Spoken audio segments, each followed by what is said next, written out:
Greetings. Good morning, afternoon, or evening.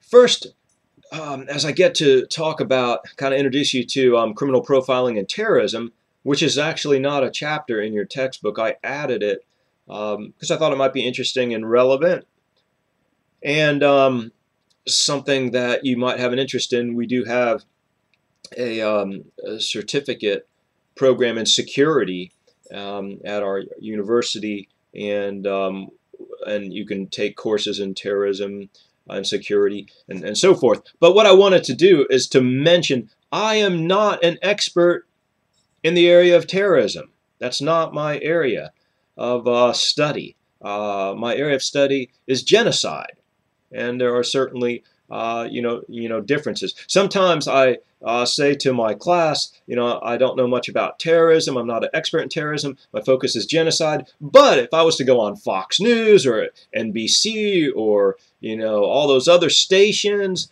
I could easily say, well, gosh, I know a lot about genocide. Certainly, those models must apply to terrorism. I must be an expert.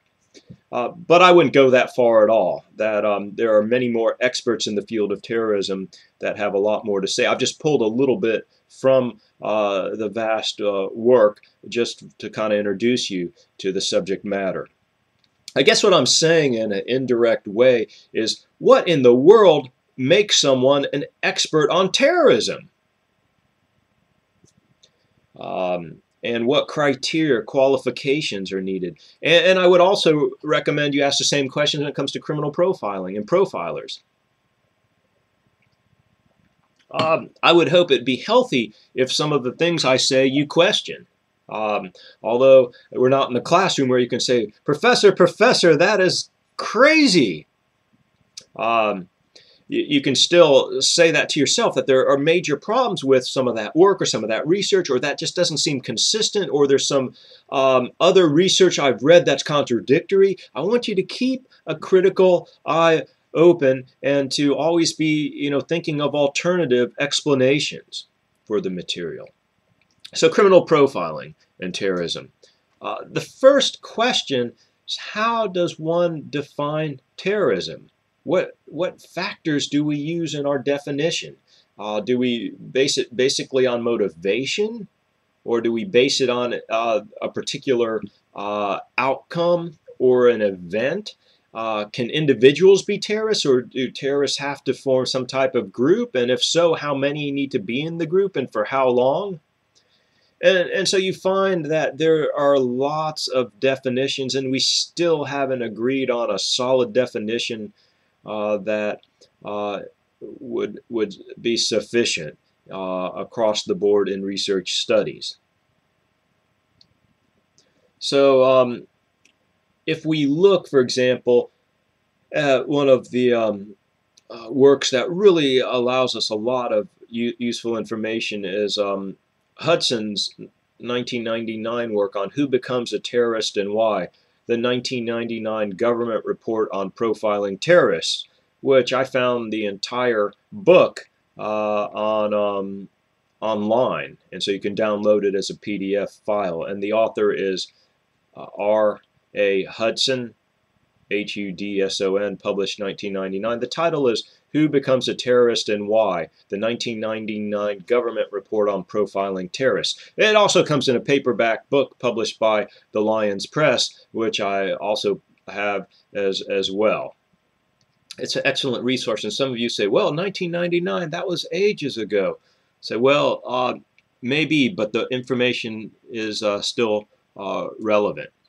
And Hudson sets up some profiles, so we'll mention those briefly. And again, you'll see right away that probably what we need to do is profile each individual terrorist group. But looking at a general profile, Hudson comes up with terrorists tend to be male and single and young adults, 22 to 25, although the leader tends to be older. Often they have some college or maybe even a college degree. And females, when they engage in terrorism, it's usually in a more supportive role of the male terrorists. Often you find middle and upper class backgrounds. and general obedience to the leadership. And terrorists tend to blend well in society, and often the leaders have professional occupations and uh, may have a career. There's certainly no physical features that differentiate terrorists from non-terrorists, and terrorist groups actually try to avoid publicity-seeking, mentally unstable, or problematic individuals who would bring undue risk for apprehension. And so what this profile paints a picture of, if you ask me, is that it's extremely difficult to profile a terrorist. If we look at female terrorists, there's some similarities to males. Uh, Female terrorists tend to be recruited by family members, show similar coolness under pressure that successful male terrorists do, and have the same dedication and ruthlessness and inner strength that we see, even though Hudson points out that female terrorists may become involved for different purposes. Um, kind of the male power versus the female better life, which is discussed in Hudson's work. I would recommend, though, that we move toward an interdisciplinary approach and look at the whole idea that each terrorist group has its own mindset, its own paradigm of operation, if you will. And so you can see that some of the profiling strategies we'll discuss throughout the course may be applied and may be relevant, but certainly it can become problematic as well. And then you can, again, for example, I would ask you, are school shooters terrorists? That's a question I'm asking for you to think about. And this wraps up this video.